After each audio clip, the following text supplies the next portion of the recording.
No podemos almacenar compuestos nitrogenados y que sin embargo debemos, son esenciales.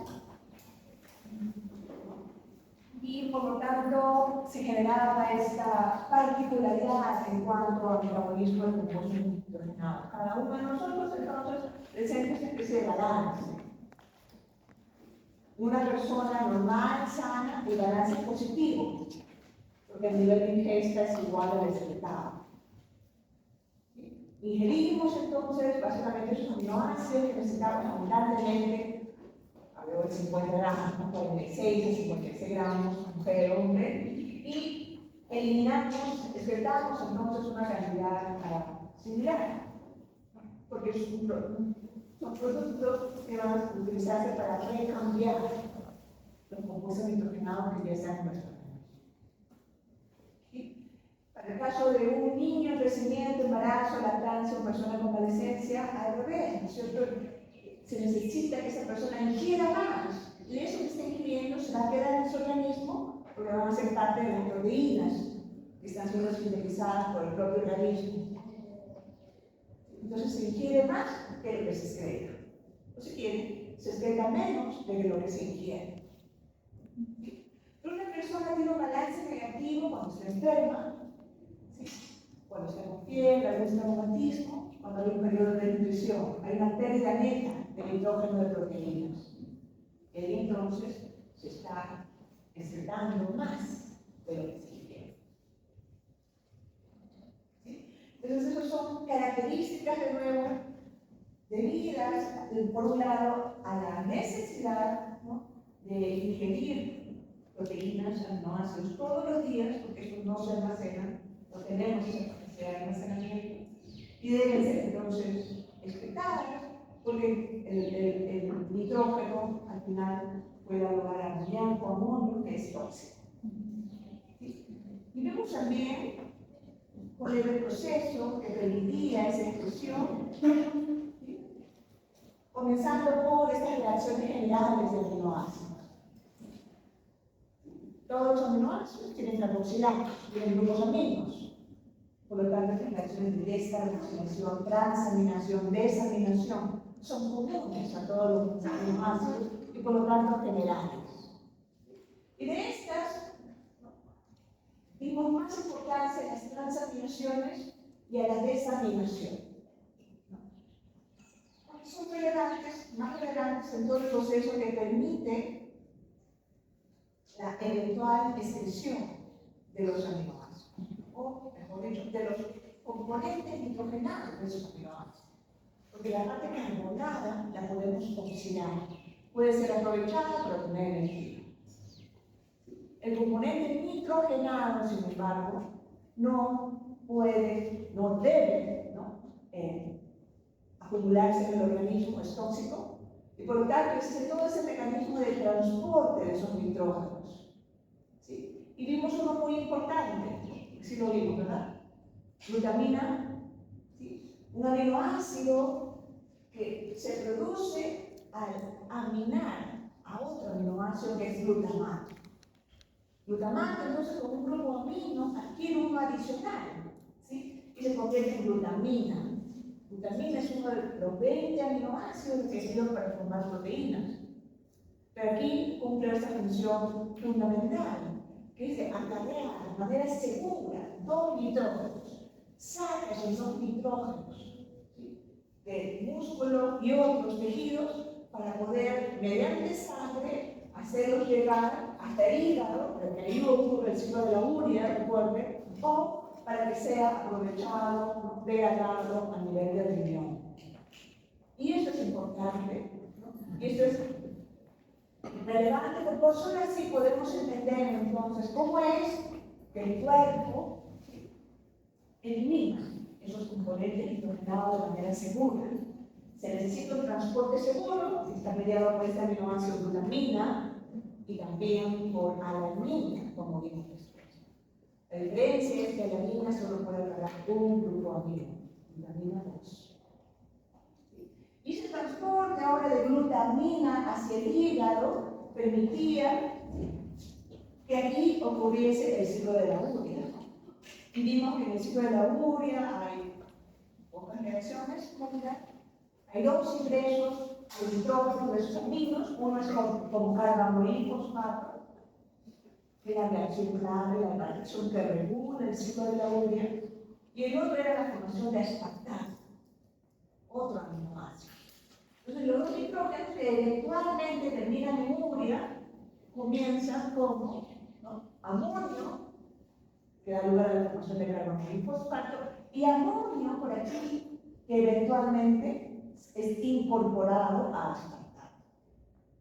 Y todas estas reacciones del ciclo de la urea entonces permiten de manera segura generar estos productos. Urea, dos nitrógenos, dos grupos aminos, extremadamente polar, extremadamente soluble en agua.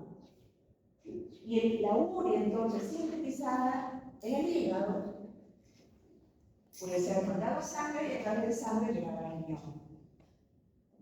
Y el ciclo de la urea que dijimos también, fue determinado, descubierto por Hans Krebs, el mismo investigador que descubrió el ciclo del ácido cítrico. ¿Sí? Él también entonces determinó que la enzima clave aquí era la quinasa. Esa es la enzima que se expresa en el hígado y permite la conversión de arginina a urea y lomectina para cerrar el ciclo de la urea. ¿Bien? Eso lo vimos ya en la clase pasada. Nada nuevo, creo yo, con relación al ciclo de la urea, excepto algunas particularidades, y tal vez la clave es entender de dónde vienen, cómo, cuál es la ruta que siguen esos nitrógenos. ¿Sí? Y luego aquí tenemos amonio en el mitocondrio, que es incorporado en carbono y fosfato. Y el otro amonio termina aquí como aspartato. Y era importante esas reacciones de desaminación oxidativa, de transaminación, para entender después cómo es que el amonio, aquí ahora, en la mitocondria, termina siendo incorporado en aspartato. Por lo tanto, lo bonito de esta figura es que podemos seguir esa ruta a través de esos colores. ¿Sí? Entonces, una reacción catalizada por la glutamato deshidrogenasa, recuerden, desaminación oxidativa reversible, permite incorporar ese amonio, ¿sí?, en alfa-cetoglutarato que se convierte en glutamato. ¿Sí? Y ahora, mediante una reacción de transaminación, transferencia de grupos aminos, el oxalacetato recibe el grupo amino del glutamato. Glutamato, perdiendo ese grupo amino, se convierte en el correspondiente cetoácido, que es alfa-cetoglutarato. Mientras que oxalacetato se convierte en aspartato. Y ese aspartato, cuando sale de la mitocondria, se encuentra con citrulina y forma esta argininosuccinasa. ¿Sí? Entonces aquí, lo que entra el ciclo de la urea, el material que termina con esos grupos aminos de la urea, ¿sí?, son amonios, iones amonios. ¿Sí? Entonces dijimos, vamos a tener que dar un paso atrás adicional para entender ahora de dónde vienen esos grupos amonios que de paso son tóxicos, extremadamente tóxicos. ¿Sí? Y ahí teníamos que regresar a lo que pasaba con la glutamina. La glutamina, entonces, producida en diferentes tejidos. Vimos el ejemplo del músculo. ¿Sí? Trae dos grupos aminos. Entonces, aquí en el hígado, la glutaminasa se encarga de extinguir a la glutamina, produciendo glutamato y amonio. Ese amonio va a ser ciclo de la urea, como carbono y fosfato, eventualmente como aspartato, cualquiera de las dos. ¿Sí? Y el glutamato, otra vez, puede ser procesado por desaminación oxidativa para liberar más glutamato, como sea conveniente, o ingresar directamente en esa reacción de transaminación. ¿Sí? Y algo similar con respecto a glutamina pasaba en el riñón. En el riñón existe, se expresa también la glutaminasa, ¿sí?, que convierte entonces glutamina, glutamato y amonio. Y el amonio, como tal, es filtrado hacia la orina. El glutamato, entonces, es el sustrato del glutamato deshidrogenasa, se libera más amonio. El alfa-cetoglutarato como cetoácido puede ser oxidado. Y el riñón, también está recibiendo de sangre urea que proviene del hígado y es filtrado hacia la orina. Y de esta manera, entonces, la orina se convierte en un elemento importante para permitir eliminar, excretar, desechar nitrógenos. Pequeños ejemplos importantes, ¿no? Urea y grupos amonio, tal cual. ¿Bien? Y vemos también un ejemplo, ¿no? Que indicaba cómo es que el ciclo de la urea es esencial. Al terminar la clase casi demostré el ejemplo que estaba en las noticias de esta joven, sana, había completado 12 embarazos de manera exitosa y un cambio en su estilo de vida. Empezó a ingerir más proteínas, batidos, ¿no? De aminoácidos, etc. Y resultó que esta joven tenía una deficiencia congénita por una de las enzimas del ciclo de la urea. Entonces, básicamente se intoxicó. Murió por intoxicación con amonio y amoníaco. No pudo ser revertido. Cuando se detectó el problema, la causa de esa sintomatología ya era ¿sí?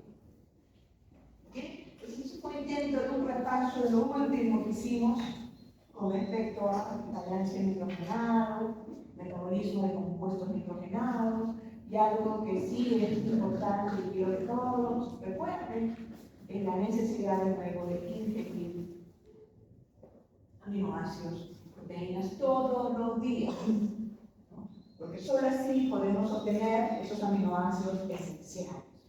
Son 9 de 10 aminoácidos que no podemos sintetizar nosotros, pero que sin embargo requerimos para que nuestro cuerpo pueda sintetizar sus propias proteínas. ¿Sí? ¿Está bien, jóvenes? ¿Entendieron, no? ¿Preguntas? Okay. La glutamina siempre acarrea dos amonios. ¿Perdón? La glutamina siempre acarrea dos amonios.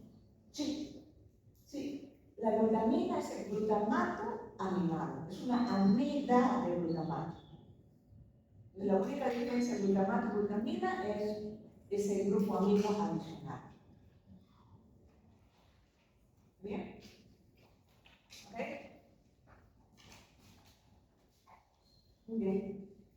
Y vimos también otra ruta, ¿no? Que era el ciclo glucosa-alanina. ¿No? Ya que lo pregunta, señora Ártica, recordemos entonces que ese ciclo glucosa-alanina permite también sacar un nitrógeno, nada más. Porque ahí la contraparte, en términos de aminoácido, de piruvato es alanina. Entonces, mediante una reacción de transaminación, ¿sí? Puede sacarse un nitrógeno, ¿sí? Como alanina del tejido, del músculo, por ejemplo. Y la ventaja aquí es que esa alanina, entonces, llegando a hígado, puede ser sujeto también a otra reacción de transaminación. La alanina descede su grupo amino alfa-cetoglutarato, que se convierte en glutamato y puede, mediante ese mecanismo, ingresar al ciclo de la urea. Y alanina, perdiendo su grupo amino, se convierte en piruvato. El piruvato es aquí un material gluconeogénico. Entonces, ventajosamente, mediante ese glucosa-alanina, el músculo manda nitrógenos al hígado, los nitrógenos acompañados de un esqueleto carbonado, que es gluconeogénico, piruvato. ¿Sí? Y el hígado entonces puede, a partir de ese material, alanina, ¿no? Sintetizar glucosa. Sí. Profesora, en la parte de glutamato, alfa-cetoglutarato, ¿qué dijo que le pasaba? ¿La palabra transaminación? No. Aquí. Esta es una reacción de transaminación, transferencia de grupos aminos. Así como en el músculo también. ¿Cómo? Así como en el músculo, digo. Sí. Así como en el músculo. Por eso decíamos, es una reacción extremadamente importante, reversible, que permite interconvertir cetoácidos en aminoácidos. Y siempre participa un cetoácido con un aminoácido para convertir el cetoácido en aminoácido y el aminoácido en cetoácido. Por eso es extremadamente ventajoso. Entonces aquí, en el músculo, tenemos glutamato. ¿Sí? Glutamato ahora, ¿no?, le cede su grupo amino a piruvato. Glutamato es convertido a alfa-cetoglutarato. Ese es el emparejamiento y la relación que existe entre glutamato y alfa-cetoglutarato. 5 carbonos por su espacio de recordar. Y el piruvato, ahora, el cetoácido, ¿no?, recibiendo el grupo amino del glutamato, se convierte en alanina. ¿Sí? Y estas reacciones de transaminación ocurren en todo nuestro organismo, pero decíamos particularmente en el hígado, está muy activo. ¿Sí? Y en el hígado entonces ocurre esta reacción, pero al revés, ¿no?, porque ahora la alanina le cede su grupo amino al alfa-cetoglutarato. Alfa-cetoglutarato recibe ese grupo amino y se convierte en glutamato, ¿no? Y el glutamato de nuevo, porque el glutamato siempre va a tener una función central en todo este proceso. Los procesos que permiten mandar nitrógenos al hígado y los procesos que permiten en el hígado procesar esos nitrógenos. Por eso desde el comienzo destacábamos la función central del glutamato. ¿Bien? Y recuerden también que decíamos, en el hígado, la actividad enzimática de transaminasa es tan alta, ¿no?, que cuando hay un proceso de inflamación, se rompe el papelcito, se libera el contenido a sangre, y en sangre se puede detectar mayores niveles de transaminasa. Eso se emplea como un diagnóstico clínico para enfermedades del hígado. ¿Así? Gracias. ¿Listo? ¿Preguntas?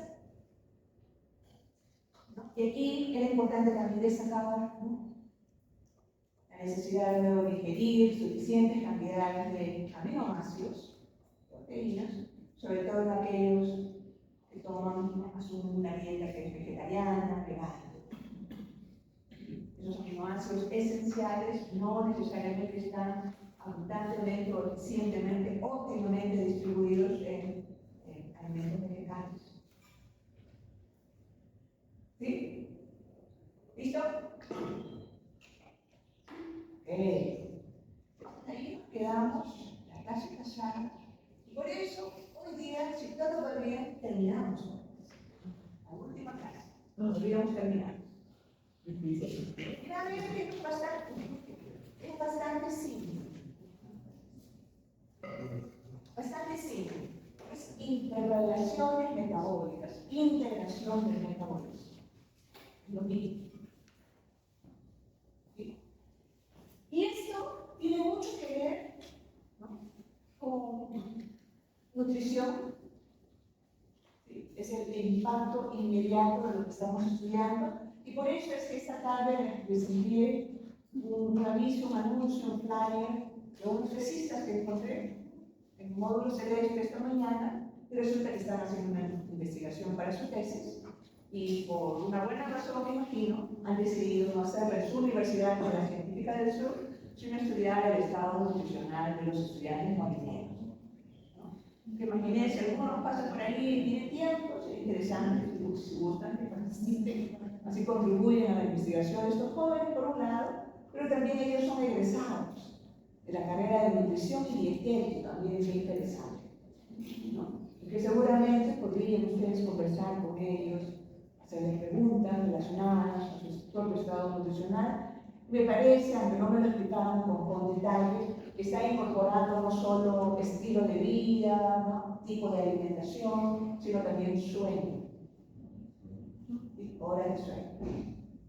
Así que, si tienen tiempo, ¿no?, son chicos muy agradables, así que si pasan por ahí, están de 10:30, creo, a 3 de la tarde, en el módulo celeste.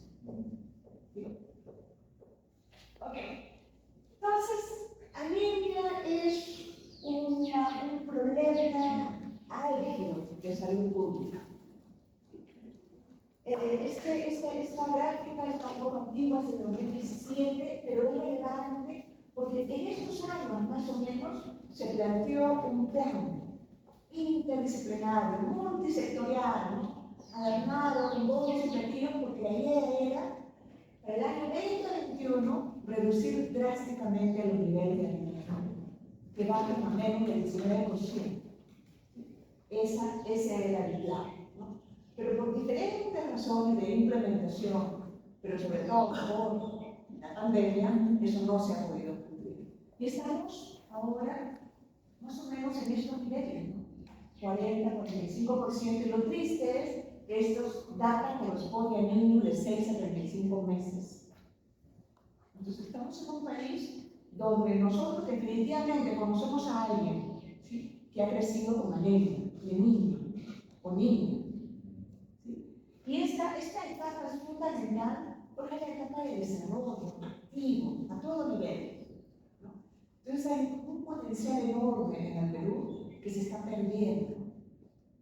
Un potencial de desarrollo cognitivo, ¿no?, de tecnológico, científico, etcétera, etcétera, que se está perdiendo por estos niveles altos de anemia. Es que definitivamente algo tenemos que hacer. Y lo triste es que aparentemente se han hecho muchas cosas, todos hemos escuchado siempre, ¿no?, de esfuerzos en diferentes gobiernos, el Ministerio de Salud, esfuerzos a nivel de ONGs, empresas privadas, ¿sí?, emprendimientos dedicados a esto, pero hasta ahora no se logra.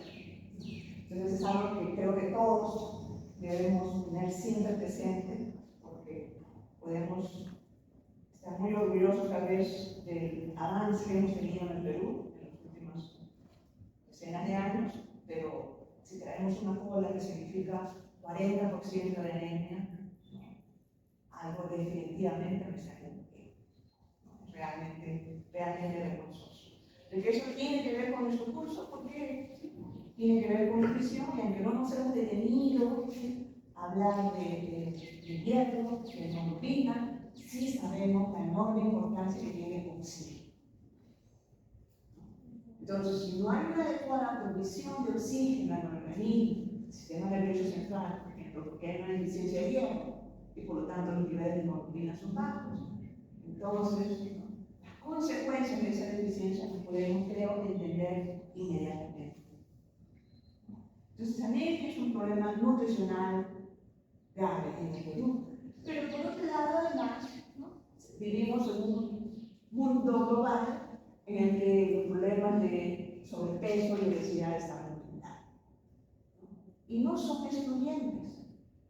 Hay gente que puede tener sobrepeso, pero puede tener también anemia.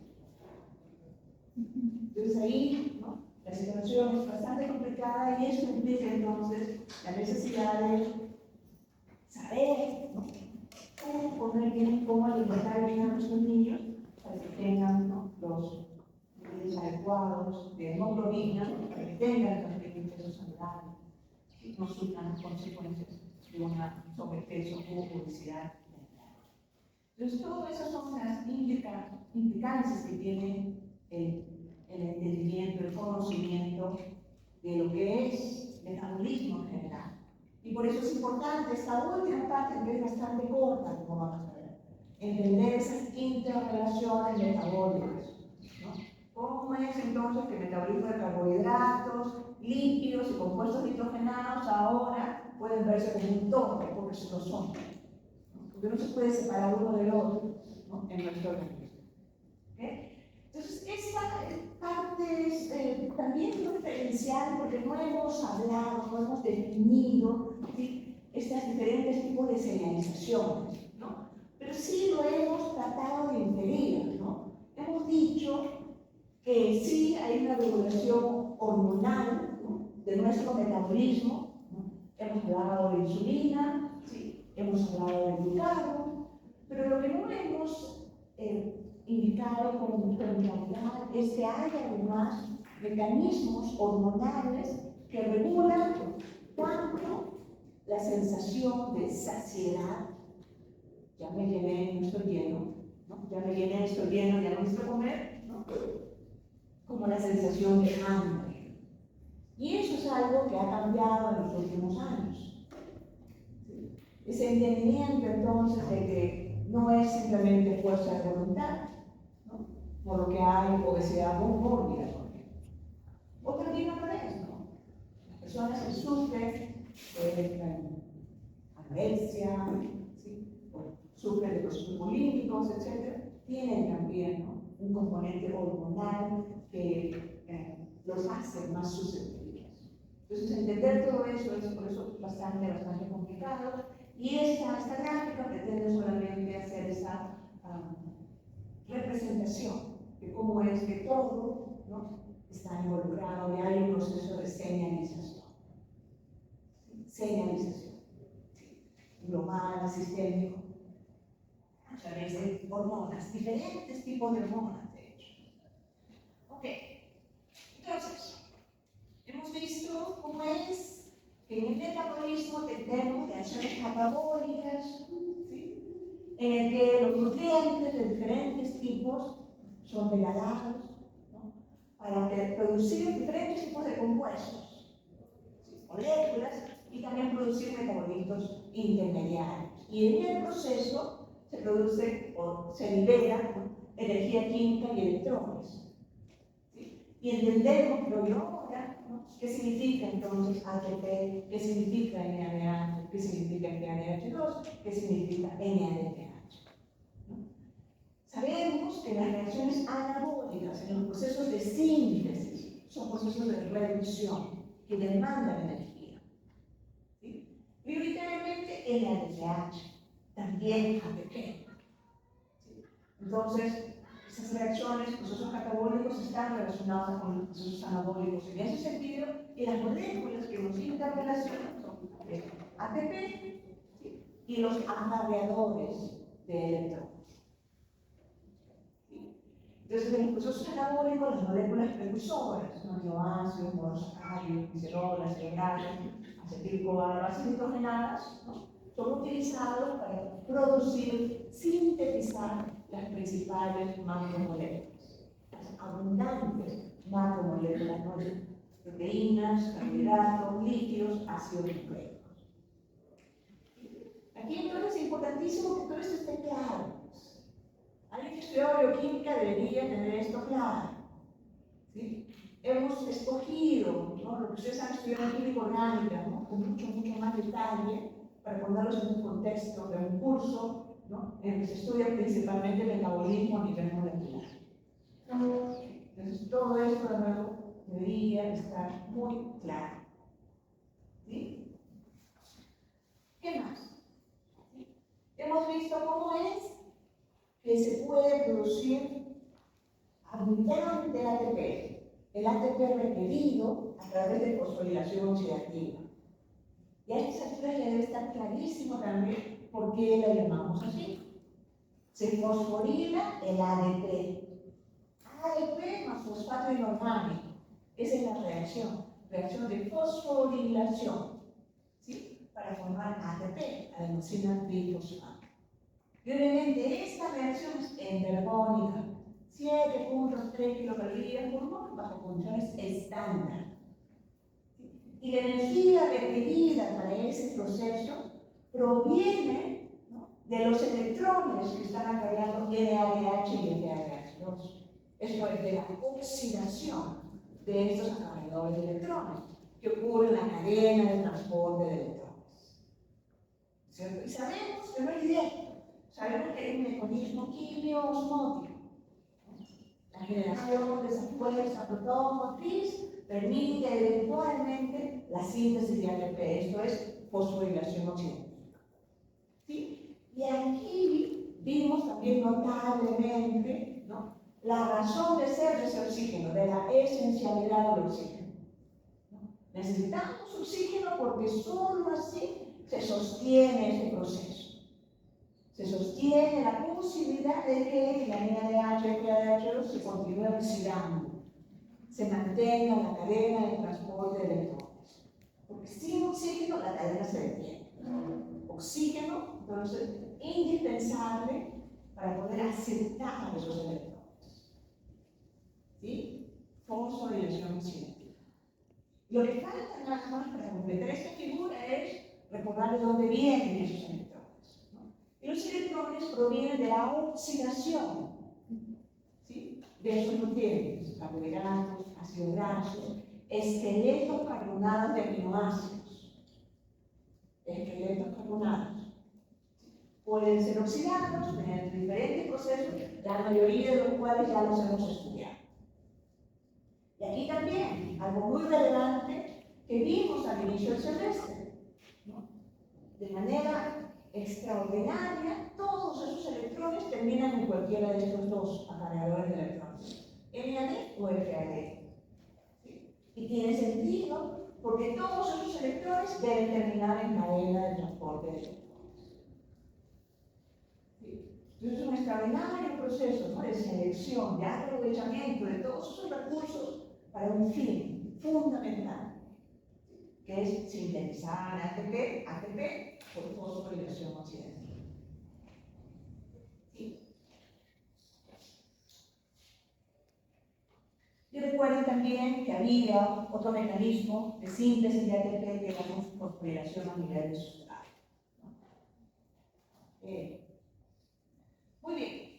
Entonces ahora vamos a tratar, ¿no?, siempre en esta parte de interrelaciones, de unir, ¿no?, todas estas discusiones, ¿no?, o hacerlas si quieren en paralelo. Y aquí pues centrar acetilcoenzima, corazón del metabolismo. Y si hablamos de acetilcoenzima, depende del número de Krebs, el ciclo de Krebs, en el que se puede completar la oxidación de esos acetilos. Y los carbonos, entonces, de los acetilos terminan como CO2. Entonces, digestión, absorción de esas macromoléculas, ¿no?, permite obtener sillares estructurales, ¿no?, azúcares simples, aminoácidos, ácidos grasos, magnesterol. Las reacciones catabólicas oxidativas pueden dar lugar a acetilcoenzima. Y ese acetilcoenzima puede ser completamente oxidado mediante Krebs. Luego, nada nuevo, ¿no? Y aquí, ¿no? Entonces, en esta parte del curso, para el quinto examen, ¿sí?, se lo digo así claramente, tenemos que interesar ver cómo ocurre, ¿sí?, glicólisis con todas las enzimas, cómo ocurre la hidroxidación estructural, eso ya pasó, ¿no? También lo propio con detoxidación y demás, ¿no? Pero la única manera en la que sí podemos tener una visión general de todos estos procesos es mediante el recordatorio de regulación. ¿Qué pasa entonces con metabolismo de azúcares, ácidos grasos, bajo una determinada condición? Si ingirió alimentos, estamos en ayuno temprano, ayuno medio, ayuno prolongado. ¿Qué es lo que está pasando? ¿Sí? Y poder contestar eso implica recordar regulación. ¿Está bien?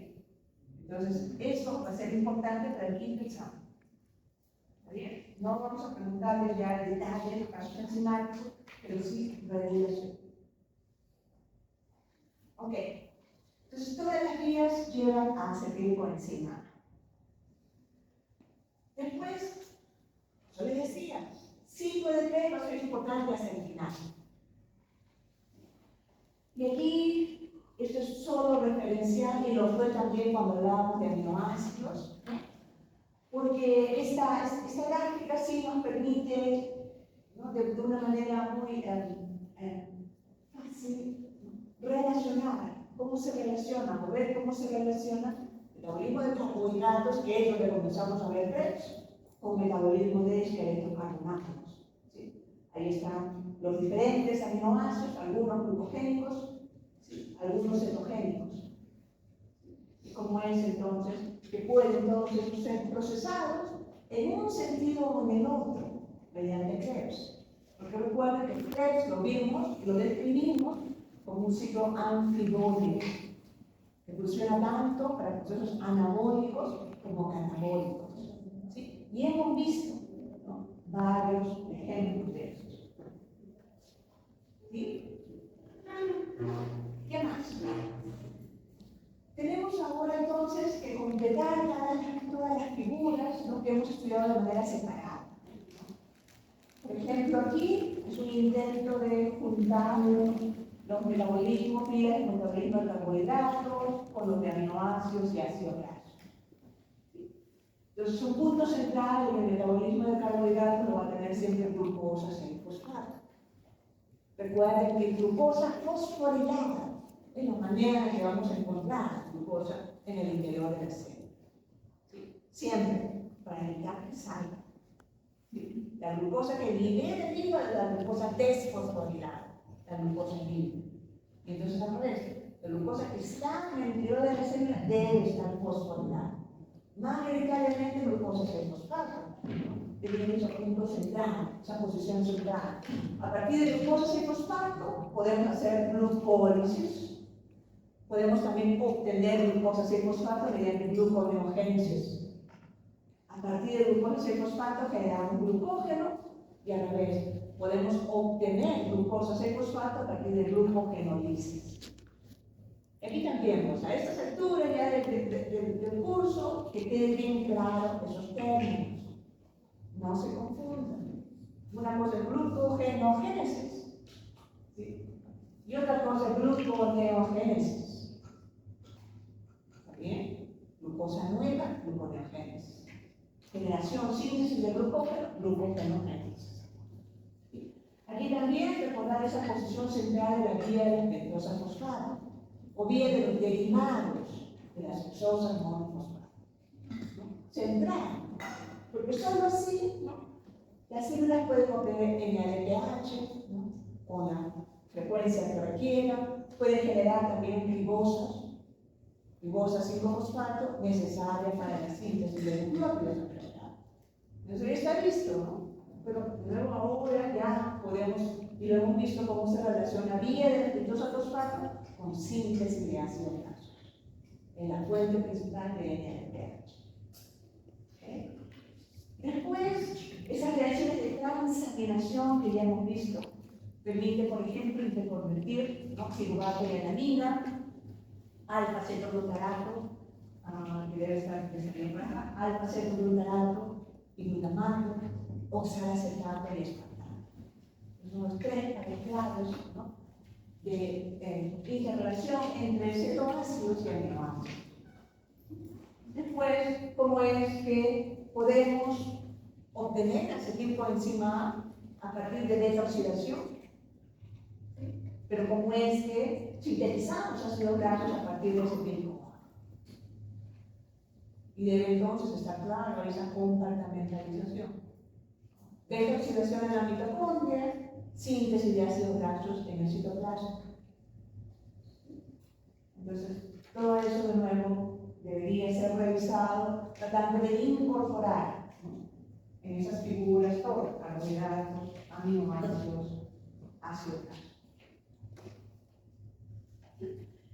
Esta es una perspectiva de ese general del metabolismo de los carbohidratos sin gluconeogénesis. Y aunque parece complicado y largo, eso lo hemos estudiado, todito, ¿no? Entonces, los alimentos proveen glucosa fundamentalmente, podría ser fructosa, la lactosa también, ¿no? Cómo es que este puede ser procesado por glucólisis, cuál es la relación entre piruvato y lactato, ¿sí? Cómo ese piruvato, entonces, bajo condiciones ahora aeróbicas, es llevado a la mitocondria, la carboxilación se activa el piruvato, ese acetilcoenzima puede ser oxidado completamente por Krebs. Pero aquí nos está también relacionando todos estos carbohidratos o precursores o intermediarios con ácidos grasos, por un lado, y acá de manera más detallada la implicancia de la vida de las glucosas. Eso es otra manera de representar esas diferentes relaciones entre el metabolismo de carbohidratos y el metabolismo de ácidos grasos.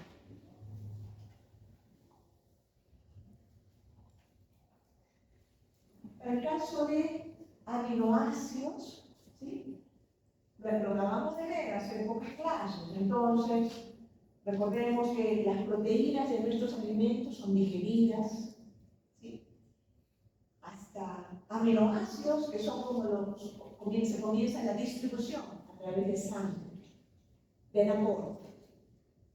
Y esos aminoácidos ahora son distribuidos en todo el organismo, se convierten ahora, ¿no?, como material requerido para la síntesis de proteínas. Las proteínas sintetizadas tienen un propósito, son parte de células, parte de tejidos, por eso se llama así proteína hística. Y esas proteínas ahora tienen un tiempo de vida y en determinado momento se degradarán aminoácidos. Los aminoácidos también son requeridos para sintetizar, ¿no?, productos no proteicos. Hemos visto algunos ejemplos, ¿sí?, hormonas, por ejemplo, bases nitrogenadas, por ejemplo, ¿sí?, y varios otros productos. Y aquí se destaca esa reacción de transaminación, ¿sí?, que permite ahora entonces mover los componentes nitrogenados, los grupos aminos, ¿sí?, para convertir ciertos aminoácidos entonces en cetoácidos, ¿sí?, y dependiendo del tipo de aminoácido, esos esqueletos carbonados pueden ser procesados por procesos glucolíticos o gluconeogénicos o procesos cetogénicos. ¿Sí? Hay aminoácidos glucogénicos y cetogénicos. Y recuerden aquí también que a partir de estos aminoácidos podemos generar acetil-CoA y esos acetilos podrían ser completamente oxidados mediante TREX. Y, ¿no?, otra vez, la enorme importancia de excretar los grupos aminos de esos aminoácidos. Y ahí otra vez, ¿no?, destacar la necesidad de llevar todos esos nitrógenos hacia el ciclo de la célula. ¿Sí? Otro resumen, ¿no?, diseñado ligeramente diferente de lo que ya hemos visto. En cuanto al metabolismo de lípidos, entonces, los ácidos grasos de diferentes tipos pueden ser obtenidos por la dieta. Recuerden aquí la necesidad de obtener de nuestra dieta esos dos ácidos grasos esenciales, linoleico y linolénico. No los podemos sintetizar, pero los requerimos para a partir de ellos producir otros ácidos grasos más largos con más insaturaciones. ¿Sí? Esos ácidos grasos pueden entonces ser oxidados, beta oxidación, para dar lugar a acetilcoenzima A. De otro lado, nosotros también tenemos capacidad de síntesis de ácido graso, hacer lipogénesis. ¿Sí? Y entonces, mediante lipogénesis, convertimos acetil-CoA en ácidos grasos, y esos ácidos grasos los esterificamos para que sean almacenados como triglicéridos en tejido adiposo. Y estos triglicéridos se convierten entonces en reservas de ácidos grasos. Cuando hay un ayuno prolongado, aparece glucagón y glucagón causa movilización de grasas, lipólisis. Recuerden las características que tienen esos ácidos grasos, que son liberados de los adipocitos, ¿sí?, y que viajan en sangre en albúmina para convertirse en un material combustible disponible para las células para que puedan hacer beta-oxidación. Un ayuno prolongado en el hígado, esos acetilcoenzima son empleados en cetogénesis. Recuerden la particularidad que tiene cetogénesis. Y la particularidad que también demanda el uso, el aprovechamiento de esos cuerpos cetónicos. Hígado, por ejemplo, no puede aprovechar energéticamente esos cuerpos cetónicos. Entonces, todo esto son cosas que ya hemos estudiado, como también vimos brevemente, sí, ¿no?, que podemos sintetizar colesterol a partir de acetilcoenzima. Todos los carbonos de colesterol provienen de acetilcoenzima. Y que todos el colesterol que se requiere incluso en nuestro organismo podría, ¿no?, derivar de una propia síntesis. ¿Alguna pregunta, algún comentario hasta aquí? Y va a ser así de simple, ¿eh?, porque todo es revisión de cosas que ya hemos hecho.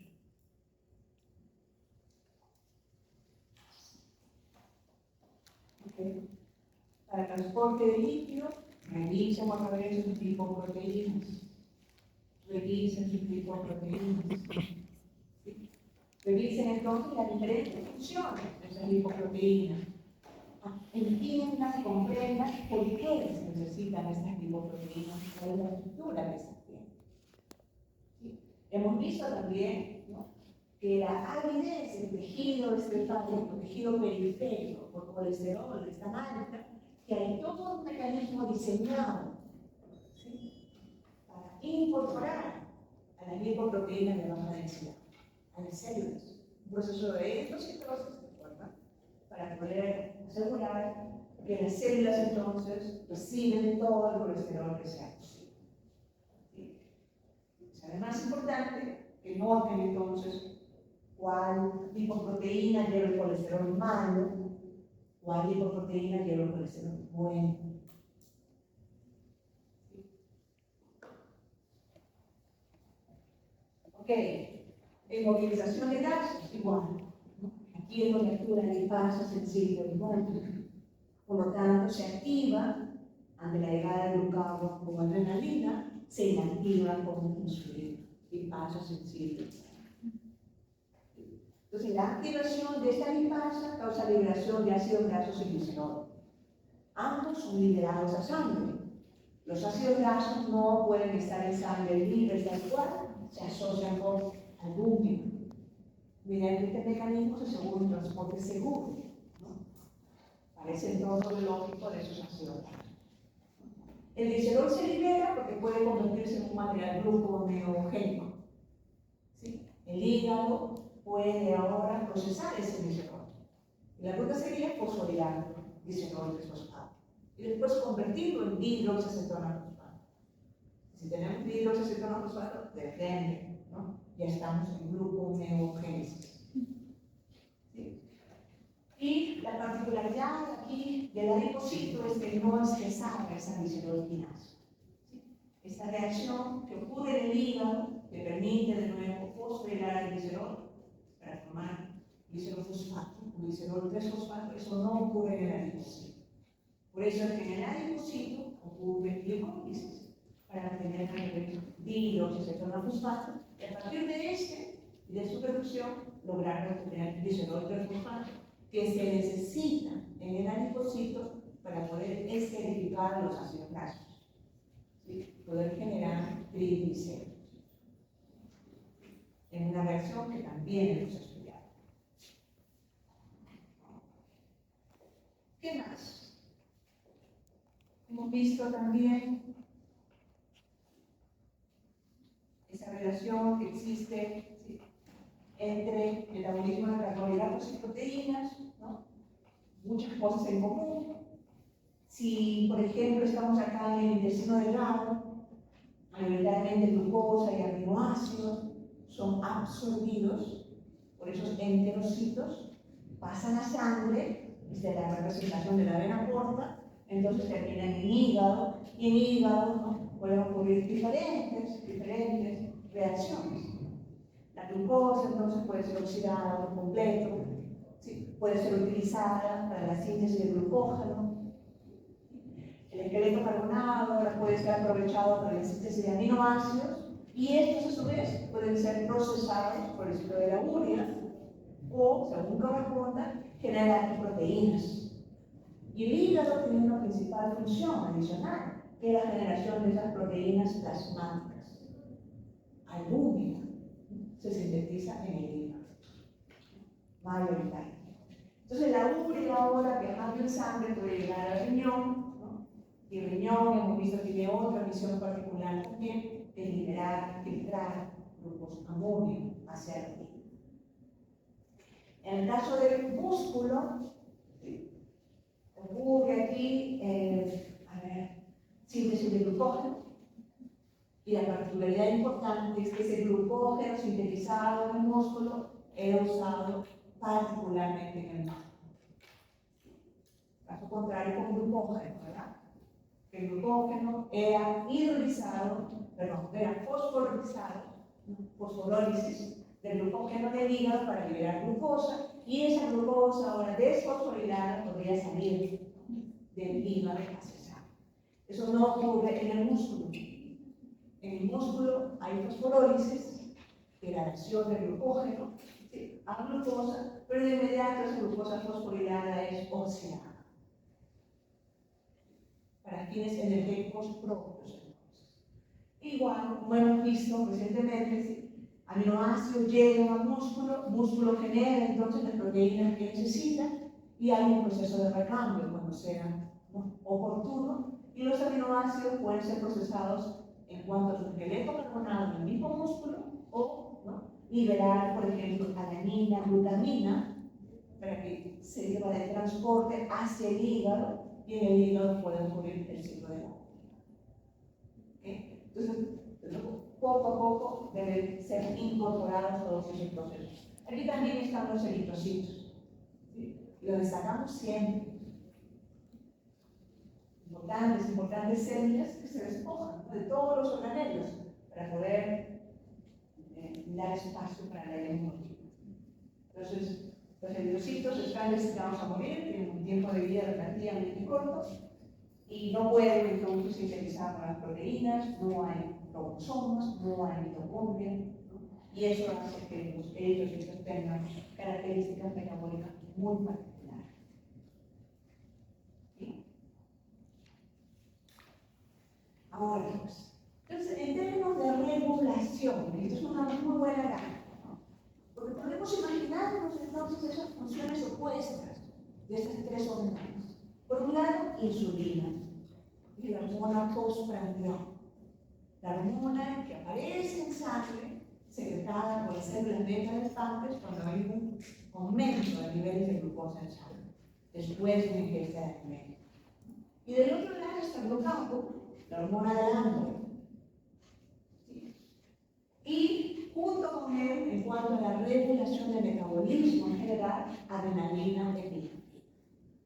¿No? Entonces, insulina aparece cuando los niveles de glucosa en sangre son altos. Y por lo tanto, la misión así, fundamental de la insulina es provocar que los niveles de glucosa en sangre bajen. Glucagón al revés. ¿Sí? Glucagón entonces lo que promueve es que los niveles de glucosa en sangre aumenten, porque aparece en sangre en un periodo de ayuno, cuando hay un peligro de hipoglicemia.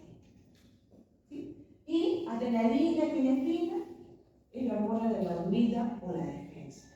Entonces tiene que hacer todo lo necesario para que el músculo, sobre todo, se llene, ¿sí?, de ATP. Genere todos los procesos requeridos entonces para que haya suficiente cantidad de ATP en el músculo, de nuevo preparándose para la huida o la defensa. Entonces es fácil, ¿no?, relacionarlo, creo yo, y siempre, ¿no?, de una manera lógica. Si vemos a un proceso metabólico, ya, pues, si estamos hablando de glucogenolisis, gluconeogénesis, cetogénesis, lipólisis, son todos procesos que tienen en común que deben activarse en el ayuno, ¿cierto? Entonces, al revés, pues, insulina, ¿no?, los debe inactivar y los promueve entonces glucagón adrenalina.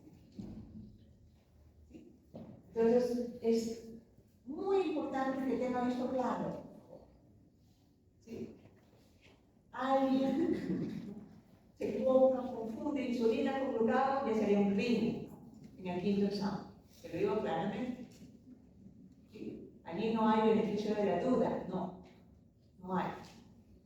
Hemos hablado de insulina, glucagón tantas veces, y ya en el quinto examen todo se complica porque ya se complica todo, pero es simple, porque son procesos que ya hemos estudiado.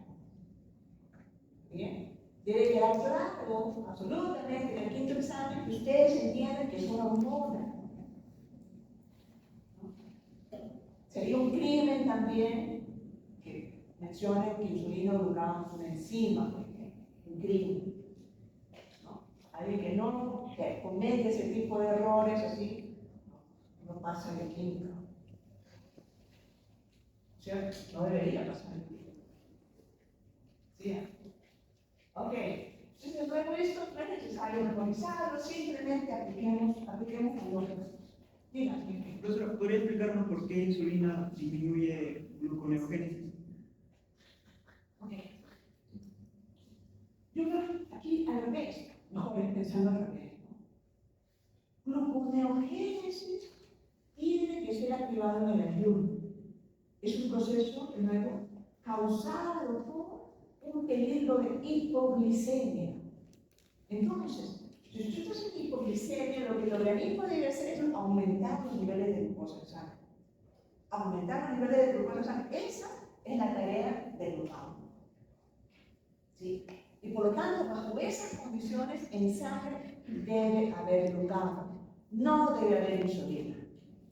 Nunca deberían estar las dos hormonas presentes al mismo tiempo.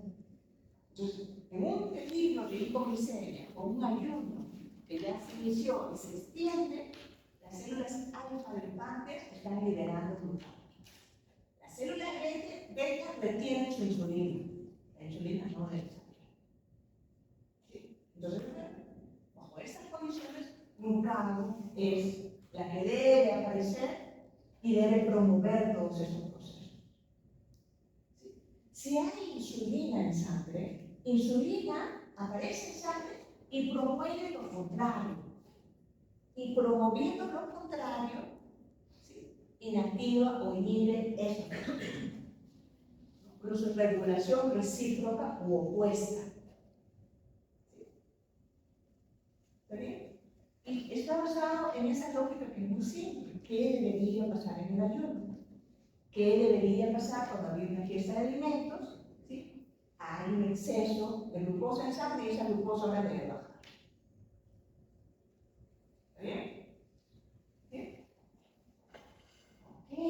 Yo sé si esta gráfica me muestra por eso. Está claramente definido. Ahora, es importante que nos detengamos ahora en esos diferentes tejidos y sepamos qué está pasando en cada uno de ellos con respecto al metabolismo de carbohidratos, de ácidos grasos, de aminoácidos. Es importante.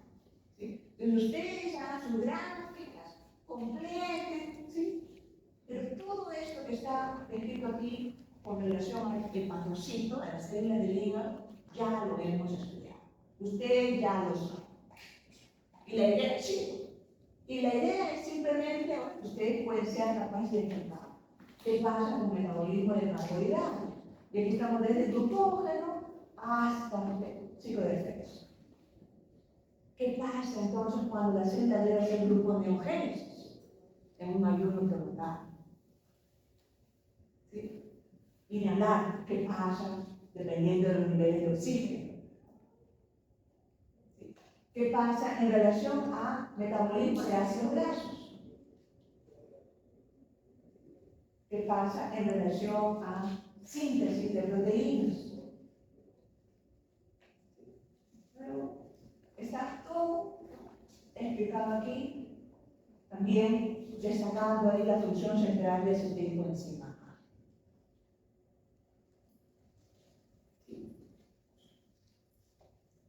Todo esto ustedes ya lo saben porque lo hemos estudiado. Y lo importante va a ser ahora que hagan sus diagramas, ¿no?, y destaquen entonces qué es lo que pasa en el ayuno, qué es lo que pasa después de la ingesta de alimentos con relación a cada uno de estos tipos de compuestos. Okay, entonces el hígado va a ser un poco complicado porque si hacer todo, aunque hay algunas reacciones que hemos visto que no pueden ser. El cerebro, ¿no?, utiliza glucosa preferentemente, y eso lo destacamos en mi semestre, cuando comenzamos a hablar del metabolismo de carbohidratos. 120 gramos de glucosa por día, ¿no? En un ayuno prolongado usa cuerpos cetónicos como combustible, y sabemos por qué, ¿no? Los ácidos grasos libres producidos durante movilización de grasas no van, no dejan, no pasan al cerebro, ¿sí? Y por lo tanto, en ese periodo de ayuno prolongado, ¿sí?, el cerebro ya se ha adaptado, comienza a sintetizar la enzima requerida, ¿sí?, para poder aprovechar a esos cuerpos cetónicos. Entonces, mediante este mecanismo, ¿sí?, se trata de minimizar la degradación de proteínas. Todas las proteínas de nuestro organismo, todas esas proteínas hísticas, tienen una razón de ser. Hay un motivo por el cual han sido sintetizadas. Y por lo tanto, entonces no deberían ser utilizadas como combustible. en esa jerarquía de uso, ¿no?, de material como combustible, nuestro organismo está hecho para preservar y guardar las proteínas. ¿Sí? No confundir proteínas con aminoácidos. ¿Bien? Los aminoácidos libres podrían ser degradados. No hay problema. Eso es una cosa. Otra cosa son las proteínas, que sí están hechos a partir de aminoácidos, pero tienen una función importante que cumplir. Entonces el organismo no degradará proteínas hasta definitivamente un último recurso. ¿Bien? Entonces recordar eso en el cerebro. En el caso del músculo, recordar que puede usar diferentes tipos de combustible, ¿no? Glucosa, ácidos grasos, cuerpos cetónicos. Y destacamos además, cuando hacíamos esta discusión, que hay incluso tejidos musculares que prefieren quemar ácidos grasos. Y ahí destacamos sobre todo corazón. El músculo cardíaco entonces prefiere hacer beta-oxidación. Creo que ahora ya entendemos por qué. ¿Sí? En términos de rendimiento energético es mucho mayor. ¿Sí? Y por eso entonces el tejido cardíaco está siempre, ¿no?, ávido de recibir lipoproteínas, grasa. ¿No? Y por eso sucumbe más fácilmente también a procesos en los cuales hay un exceso de grasa en nuestro organismo. ¿Okay? Almacena glucógeno, sí, ¿no?, participa en el ciclo de Cori, enviando, lactando el hígado, ¿sí? Y aquí habría que añadir también que envía alanina, ¿no?, participa en ese ciclo glucosa-alanina y también envía glucosamino como glutamina. ¿Okay? Todo eso entonces debe ocurrir en el músculo.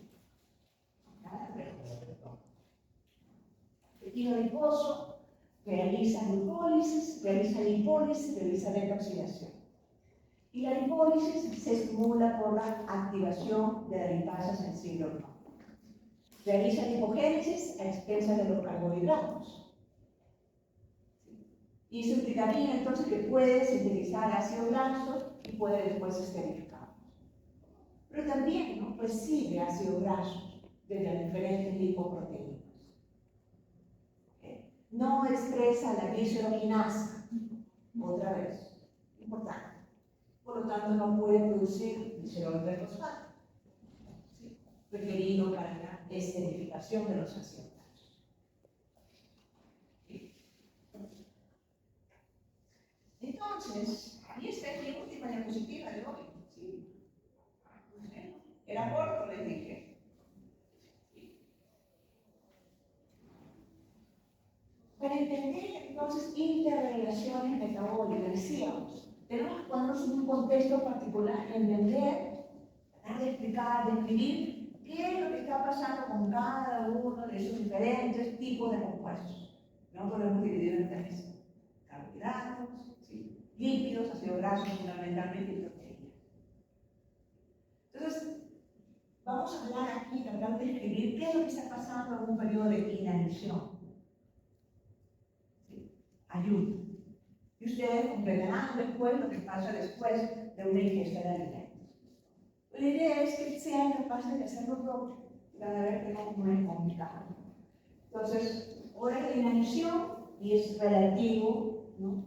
No podemos definir estas horas, estos tiempos con precisión, porque todo va a depender del nivel de actividad física, de la capacidad metabólica, si quieren, ¿no?, de diferentes factores. Entonces, esto es bastante relativo. Entonces, imaginemos que eso es 12 a 24 horas.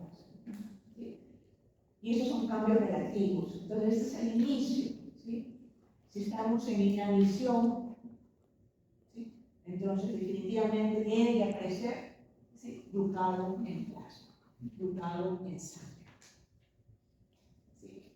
Y si aparece glucado, entonces la hormona opuesta debe desaparecer, insulina, ¿no? Entonces ahí está, ¿no?, esa presencia recíproca, si se quiere, esa regulación recíproca de estas dos hormonas. Y se manifiesta así en las funciones antagónicas. Nunca deberían estar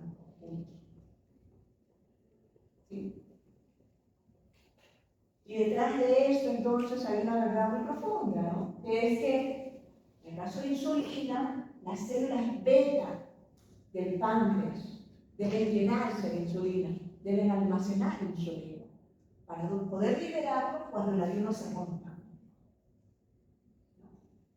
No hay insulina, los niveles descienden a cero. Comemos y de allí entonces de inmediato las células beta del páncreas deben liberar insulina. Y sabemos que la síntesis de proteínas demanda horas.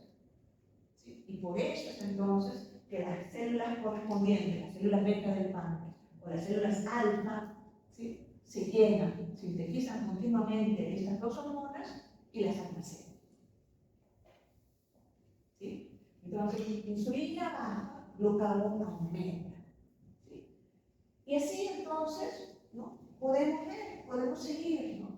Ya pues, si dejamos de comer, ¿sí?, comenzamos entonces en la hora cero, cuando terminamos de comer, tenemos niveles altos de glucosa y estos van descendiendo conforme el ayuno progresa.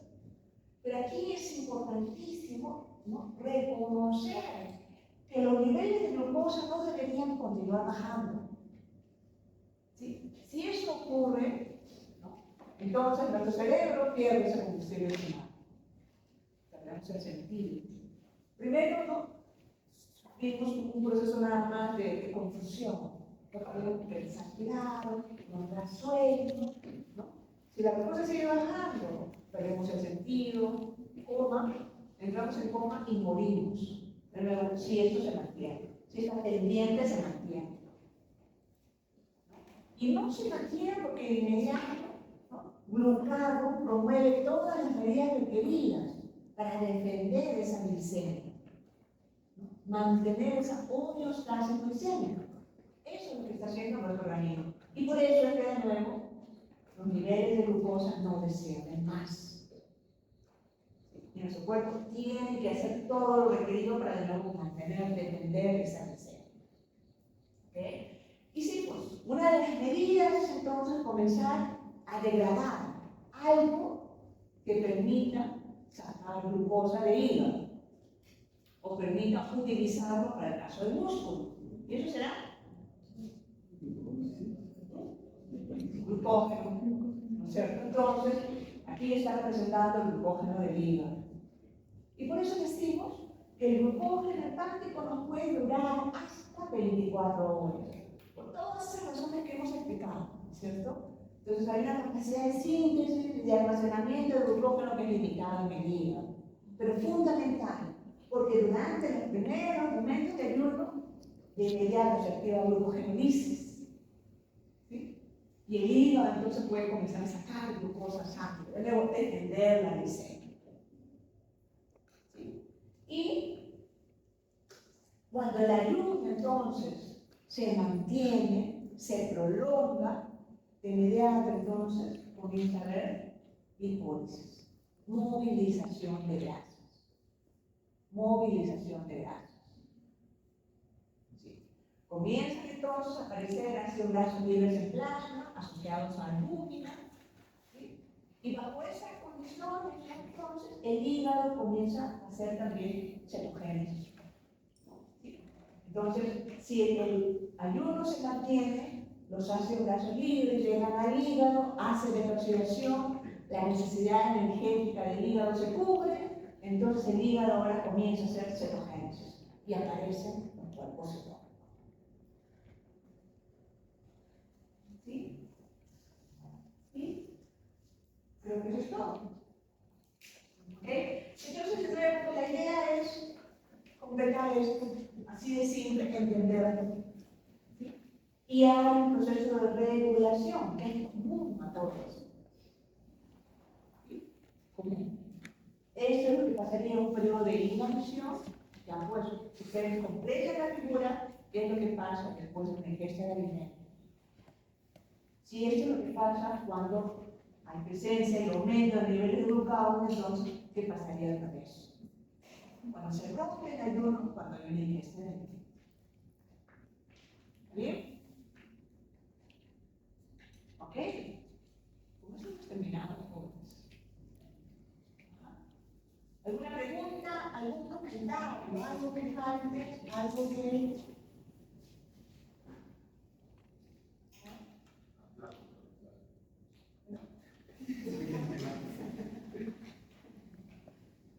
Nos falta... No, yo estoy evaluando el cuarto examen, el ICE, del grupo E primero.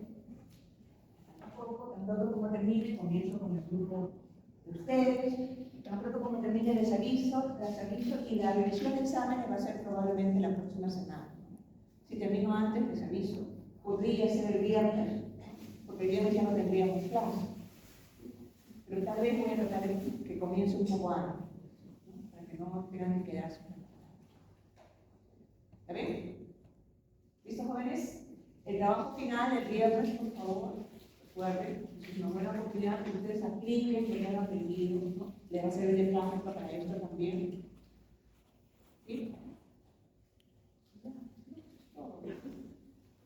Tengo notas pendientes, sí, pero lo del trabajo de levadura ya lo tengo en mi laptop y todo lo que vamos a tener pasando al medio. ¿Sí? Conforme vaya avanzando, les aviso. Hay varios que me deben exámenes por diferentes razones y lo que vamos a hacer es implementar una fecha de rezagados única, ¿sí? Para todos. Después del cursar. Sí, creo que sería lo mejor, porque probablemente van a salir estudiantes que me deben también quinto examen. Y está bien con esta nota. ¿Perdón? Y tengo todas las saber, puedo dar también para que te digo. Sí, voy a empezar.